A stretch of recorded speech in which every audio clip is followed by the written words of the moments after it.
Come with me to Japan.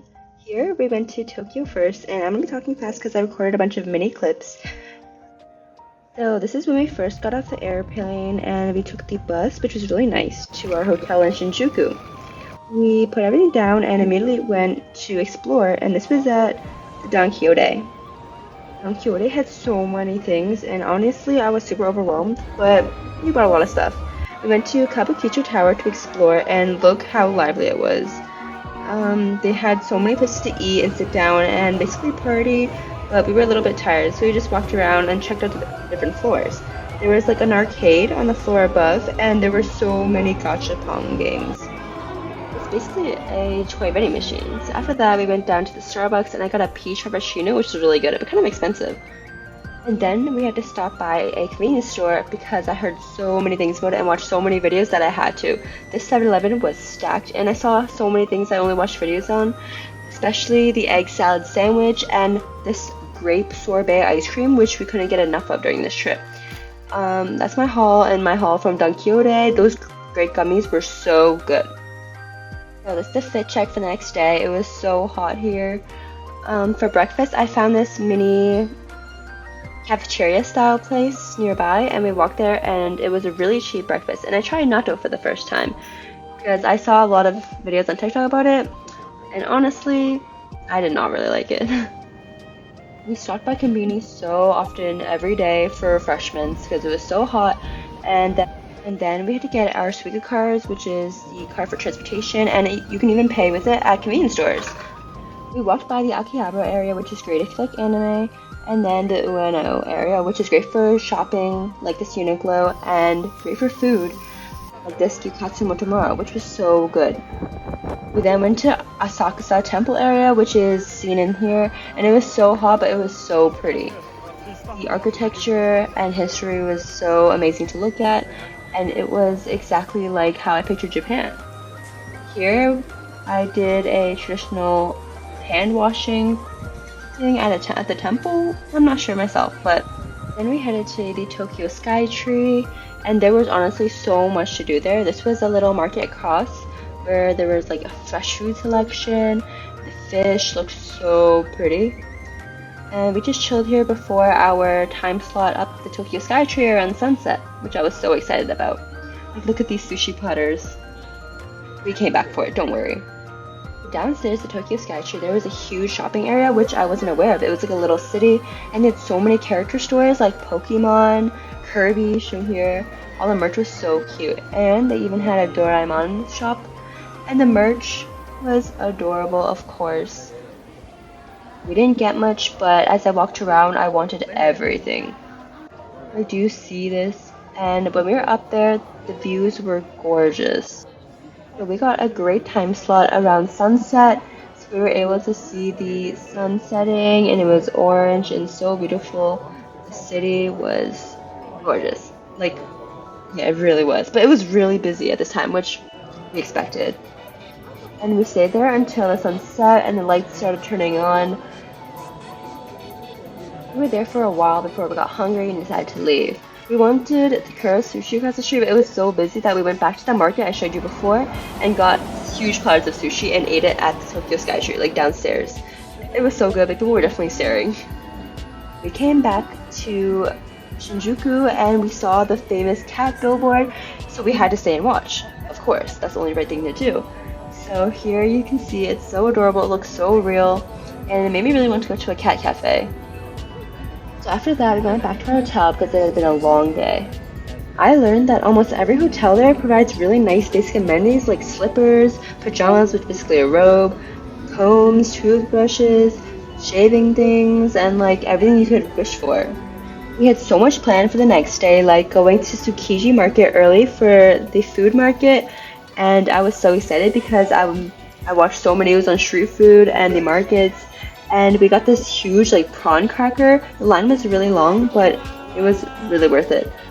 I didn't take a video of it, but I got tamago egg stick, which was like 150 yen, and it was so cheap and so good if you like sweet egg things. Then we went to take the train to Ginza, which is famous for its shopping. This is at Ginza 6, where there's like a market in the bottom. And as you go up, there are like more high-end stores. So we walked around here for a while and ate a lot, of course.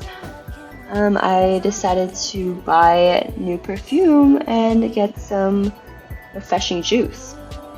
It's so hard to find veggies and fruits here for cheap, so I got a lot of fresh juices. I felt so fancy walking around here, and this is also the home to the Uniqlo and Muji flagship stores, which we of course had to visit. We even got personalized embroidered bags from Uniqlo. I found this popular duck ramen place on Google Maps, and it was so good, and there was no line because the ultimate hack here is to eat at off times for less lines, like 2 p.m. for lunch, or I don't know, just at off times. We love Muji, so then we headed to the Muji flagship store, and they sold so many things from food, clothing, skincare, home decor. They had everything you could want here, honestly. I bought a pair of cheap sandals shown here, and they're really comfy. Another hack is to use Google Maps for everything, not just for transportation. Like, if you want good food, put in what you want in Japanese. Like, I translated sushi to Japanese and put that into the search bar, and I was rewarded with a bunch of great, authentic places that a lot of locals went to. What shocked me was that there was a Muji hotel on the top floor, and I have no idea what that's like, but that's really cool as well. Like, you see Muji Hotel here. And then we went to Loft, and there was so much shopping there as well. I was in heaven. We then decided to go back to Shinjuku and visit this street of izakayas called Omoide Yokocho. I'm not sure if I pronounced that correctly, but it was so pretty and smelled so good from everyone eating delicious food. So next is my favorite ice cream, this. From any convenience store, I also got a smoothie of fruit and veggies, which is so hard to come by around Japan, so I had to get it. And it was really refreshing. I also got this fruit sando from there, and that was also good. The next day I went to Shibuya, famous for the Shibuya crossing shown here. Honestly, it was a lot smaller than I expected, but it was still cool to cross because I've always dreamed of crossing it. And there were so many people there recording as well. I was one of them. Came to Shibuya for Shibuya Sky, and I recommend to reserve in advance if you want sunset, but we weren't able to and got in the middle afternoon instead, and it was so hot. But look at these weirdly shaped watermelons. That was really cool. Even though the views were really gorgeous, we decided to go through this a little fast because the sun was beating down on us, and it was not making the best experience. But look at that. We love Tokyo. At the top, there were so many seating areas you can chill at, but it was just so hot. There were even mist stations to cool people off. After this, we were starving, so we walked around and looked at these Mario Kart carts that we saw in the middle of the street of people who were driving. But yeah, we stumbled upon this amazing udon place. It was so refreshing, and look at that egg yolk. It was perfect. They even came with a sesame grinder that you could grind yourself and put on top of your udon. Later this day, we went to Yokohama, which is the Japanese Chinatown, and 40-minute train ride. I went to a hedgehog cafe myself because my parents didn't want to go, so while they walked around the Chinatown, I went in and fed these hedgehogs, and it was so cute because hedgehogs are my favorite animal. I felt kind of bad that they were here so confined, and they were so scared of any touch, so it made me feel really bad for them. But I already paid, so I went around looking at all the animals. They even had ferrets, and they were so cute. Hey, look at this one sleeping right here. They were so friendly and walked around and ran. Like, look how cute they are. Oh my god. And they were so soft and fluffy. And when they were sleeping, they were even cuter.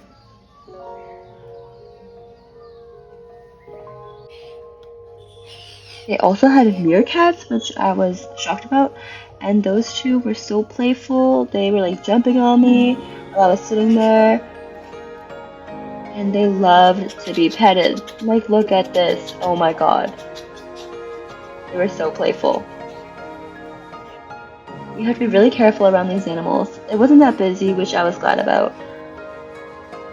But the thing about these animal cafes is that you pay a fee for each person when you come in, and it covers the animals and the drink that it comes with if it does. And you have to pay extra if you want to feed the animals as well.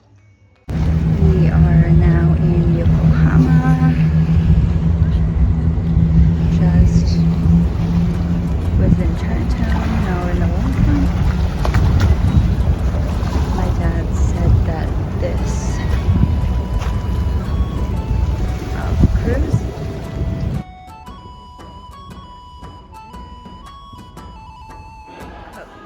Then we decided to stop by the Cup Noodle Museum. This was really fun, and we even got to make our own personalized cup noodle. And I forget what I got in mine. I think it was shrimp, chicken flavored, and you gotta decorate it. So I put a lot of Japanese things in it. These are the toppings you can put in, and we watched it be made in real time. They added the toppings first, and they were really cute. Well, after the noodles, of course. You could pick a couple. Yeah, I got shrimp flakes, chicken flakes, corn, and some scallion for some greens, of course. We then watched the lid go on, and then they sealed that up and put it into the sealer to seal the entire thing in a bag. We went through this heat processor thing which vacuum seals it onto the container, and then it gets given to us. We were able to put it in a cup noodle bag too. And then for dinner we really wanted sukiyaki, so we went back to Shibuya and got this, and it was delicious. It was all you can eat, and we even came back another time because it was that good. I think it was only like $3 USD per person for all you can eat too. The next day we decided to go to Team Labs because we had a reservation there, and we had some time to kill, so we went to the government center in Shinjuku. It was free to go up there, and then they had these stamps at like almost all these tourist spots, which were really fun to collect. And the train to Team Labs was really nice, and there were a lot of views too. For Team Labs, I recommend reserving it way in advance and going at an earlier time because everyone is barefoot and they can get a little smelly in there, but they clean your feet really well before entering, and I think it was the best they could have done, honestly. This was such an immersive experience, and I also recommend wearing pants, shorts, or shorts underneath dresses or skirts because there are a lot of mirrored floors, like in most of the rooms, and you don't want anything that you don't want showing up that people can see. I think they provide shorts as well if you need it though. This light room was one of my favorites because the lights were so sparkly and shimmery, and I just wanted to stare at everything. I also took like a million pictures here. As you can probably tell, the other rooms were really cool. Like this water one was up to my knees, and it was kind of dark in there, but in person it's a lot cooler. The next room had all of these balloons, and it was really immersive. Like, the colors were so bright, but not too bright. It was still enjoyable to go through and take pictures, and yeah. And I think the room after that we stayed in the longest actually, because there were so many flowers all over the walls, and if you just sat there and enjoyed the views, it was really nice. After that, it was the egg room that I've seen everywhere on social media. And honestly, it was a little smaller than I was expecting, but it was still cool to look at, even though it didn't take that long to go through the whole thing. After that, there was another section for the hanging flowers, which is probably the most popular exhibit that I've seen online. The flowers were hanging from the ceiling, and it was really pretty because there were mirrors everywhere to reflect it and make it look like a whole garden. Since it was lunchtime, we went to Toyosu Market, which is the old inner market of Tsukiji. After that, we took the train to Harajuku, and on the way in the train, we saw a bunch of these lunch boxes that looked really yummy. We then went to Harajuku to continue shopping, and there were a bunch of really cute stores that we walked by. As we walked along the street, we saw a bunch of really well-priced things, and they were also really cute.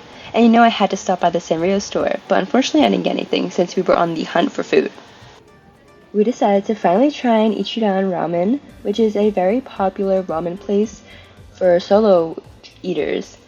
You pay with cash at the vending machine, you decide what you want, and you get a ticket. And once you get seated, you give that to the waiter behind the wall that you're sitting at, little cubby.